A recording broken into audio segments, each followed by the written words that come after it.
Online platform के बारे में डिस्कस करने वाला हूं, उसने इस नाम को एक पहचान दिया है। So guys, very very congratulation and welcome to India's fastest growing and largest online earning platform, that is money making club.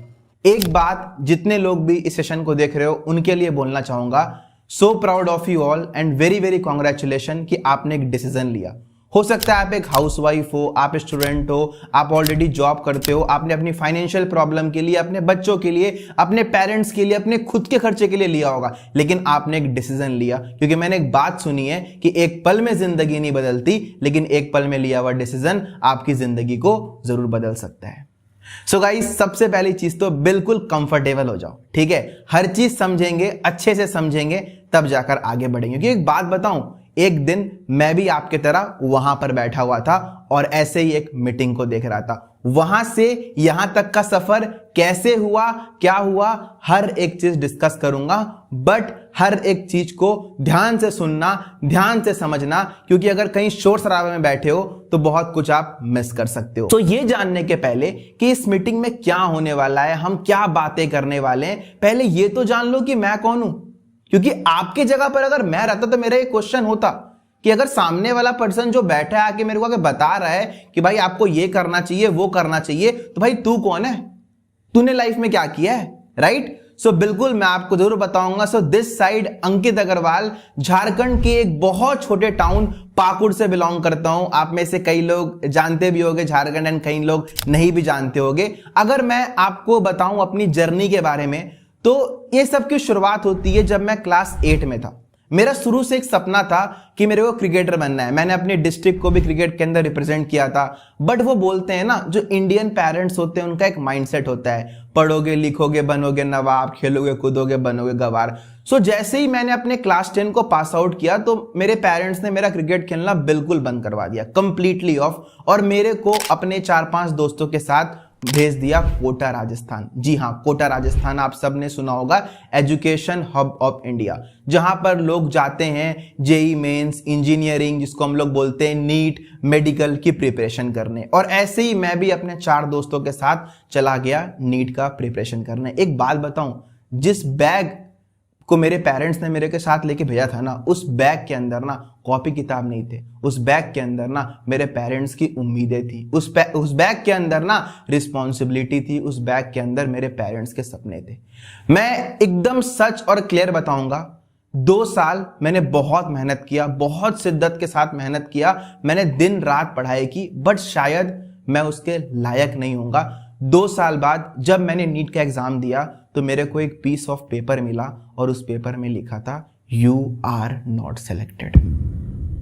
मतलब मेरी 2 साल की मेहनत, एक पेपर आया, उस पेपर में लिखा हुआ था कि बेटा तुम फेल हो गया। और दिल से बताऊंगा, शायद आज आप फील नहीं कर पाओ, लेकिन वो रात, वो दिन मेरे लिए इतना खराब था ना। मेरे घर वाले मेरे को कॉल कर रहे हैं, मैं उनका कॉल रिसीव नहीं कर रहा। आप सुनते होगे ना, बहुत बार स्टूडेंट्स गलत स्टेप ले लेते हैं, बहुत बार कुछ बहुत चीजें आपने सुनी होगी, वो शायद मैं यहाँ पर डिस्कस ना करूं। पता है वो क्यों होता है? Mental pressure. वो होता है उम्मीदों के कारण। वो होता है जब आपके पड़ोसी बोलते हैं ना आपके पेरेंट्स को, अरे आपका बेटे ने तो पैसा बर्बाद कर दिया होगा, अरे वो तो घूम रहा होगा, अरे वो तो किसी के चक्कर में पड़ गया होगा, वो तो बेटा जानता है ना कि उसने कितना मेहनत किया था। बट दुनिया को तो मतलब है रिजल्ट से। तो फाइनली मेरा सिलेक्शन नहीं हुआ, और जब मेरा सिलेक्शन नहीं हुआ ना, मैंने वो हर चीज किया जो मेरे को नहीं करना चाहिए। बिल्कुल क्लियरली बताऊंगा मीटिंग में, यहां तक कि मैंने आईपीएल में सट्टे भी खेले, यहां तक कि मैंने वो गलत काम किए जो मेरे को नहीं करने चाहिए। मैं बिल्कुल क्लियर होकर बताऊंगा, क्योंकि मेरे को पता है कि यहां पर मेरे जैसे कई लोग बैठे होंगे। हो सकता है कि आप स्टूडेंट ना हो, आप हाउसवाइफ हो, एज ए हाउसवाइफ भी आप रिलेट कर सकते हो, बिकॉज आज हमारे सोसाइटी में बहुत सारी हाउसवाइफ है जो भी बहुत सारे प्रॉब्लम से, जॉब वाले पर्सन अपनी लो इनकम से गुजर रहे हैं। मैं आपको जेन्युइनली बताऊं, उस टाइम पर ना एकदम कोविड का टाइम था, बिल्कुल कोविड का टाइम, एंड मेरे पास कुछ भी ऑप्शन नहीं बचा था कि मैं क्या करूं क्या ना करूं। चलो ठीक है, कोविड का टाइम था, बट एक बार ना मेरी जर्नी को अलग रख कर ना, एक बार मैं आपको बताता हूं कि रियलिटी क्या है। अगर मैंने नीट का एग्जाम दिया तो आपको पता तो हो कि रियलिटी क्या है। क्या ये बंदा सच बोल भी रहा है, क्या ये बंदा बस ऐसे ही बस बोलता जा रहा है। तो अगर मैं आपको बताऊं रियलिटी की, तो जो नीट एंट्रेंस एग्जाम होता है उसमें पूरे इंडिया से 25 लाख बच्चे अपेयर करते हैं। 25 लाख, और सिलेक्शन कितना का होता है, सिर्फ और सिर्फ 60,000 गवर्नमेंट सीट है।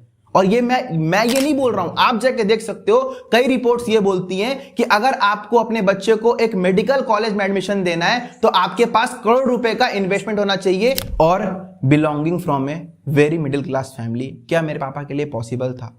वो पापा जिन्होंने मेरे को जमीन बेच के पढ़ाया, वो पापा जिन्होंने खुद से कॉम्प्रोमाइज करके मेरे को पढ़ाया। मेरे अंदर हिम्मत नहीं थी पापा को बोल, पापा मेरे को फिर से पढ़ाओ, बिल्कुल हिम्मत नहीं थी। और उस टाइम पर, कोविड के टाइम पर, घर की कंडीशन ऐसी थी, छोटे मोटे चीज़ों के लिए घर में लड़ाई, ये मत कर दो, वो मत कर दो, इतने पैसे का प्रॉब्लम, मतलब फैमिली में जो बोलते हैं ना फाइनेंशियल प्रॉब्लम, वो मैंने देखा। बट एक चीज जो मैंने ऑब्जर्व किया और मैं जेन्युइनली चाहता हूं कि मैं आप लोगों को बताऊं, वो पता है क्या है?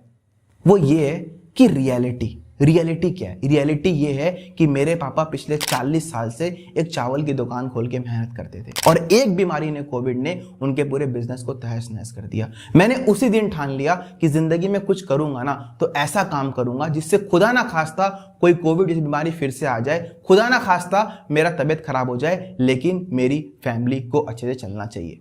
और जब मैं ये सब चीज देखा तो मैंने ना बहुत स्टडी किया इसके ऊपर कि एक्चुअली में इंडिया में क्या चल रहा है, एक्चुअली क्या चीजें हैं। आप में से कई लोगों को अपने ऊपर शक होता होगा कि शायद मैं ही खराब हूं, शायद मेरे से कुछ नहीं हो सकता है, बट ऐसा कुछ नहीं है। सो अगर इंडियन अनएम्प्लॉयमेंट रेट रिपोर्ट 2024 की बात करें, इंडिया के अंदर हर 3 में से 1 युवा बेरोजगार है। और आपको पता है ये रेट कितना है? 29.1%। 29.1% वो लोग हैं जिनके पास ऑलरेडी एक ग्रेजुएट डिग्री है। हम बात करते हैं कि हमारा देश 5th लार्जेस्ट इकोनॉमी है, हम बात करते हैं कि हमारा देश का जो इकोनॉमी वो 5 ट्रिलियन पहुंचने वाला है। लेकिन मेरा ये सवाल है आपसे कि इस 5 ट्रिलियन में आपके पास कितने जॉब है? सोचो एक बार, कितने जॉब है? कितने का जॉब है? 10,000 रुपए, 15,000 रुपए? पहले तो ये समझ जाओ कि जॉब ही नहीं है। देखो, मैं कोई एनालिस्ट नहीं हूं, मैं कोई वो नहीं हूं कि मैं आपको ये बताऊं कि आपके पास जॉब क्यों नहीं है या फिर आपके पास जॉब होना चाहिए, मैं बिल्कुल उसमें नहीं पढ़ूंगा। लेकिन हां, मैं आज आपके लिए एक सॉल्यूशन लाया हूं जो मैंने खुद बहुत इंटरनेट में खोज के निकाला कि एग्जैक्टली में मेरे जैसे middle class family, poor class family के बच्चा जिसके पास बहुत फाइनेंशियल प्रॉब्लम है, उसके लिए बेस्ट ऑप्शन क्या हो सकता है आज के डेट में। तब जब मैंने इंटरनेट के अंदर बहुत सर्च किया तो मेरे को मिला एक मॉडल, जिस मॉडल का नाम है ESBI मॉडल। अगर मैं आपको थोड़ा सा एक्सप्लेन करूं इसके बारे में तो इसके अंदर 4 कैटेगरी है। पहली कैटेगरी है एम्प्लॉयड, दूसरी कैटेगरी है सेल्फ एम्प्लॉयड, तीसरी कैटेगरी है बिजनेस ओनर और चौथी कैटेगरी है इन्वेस्टर।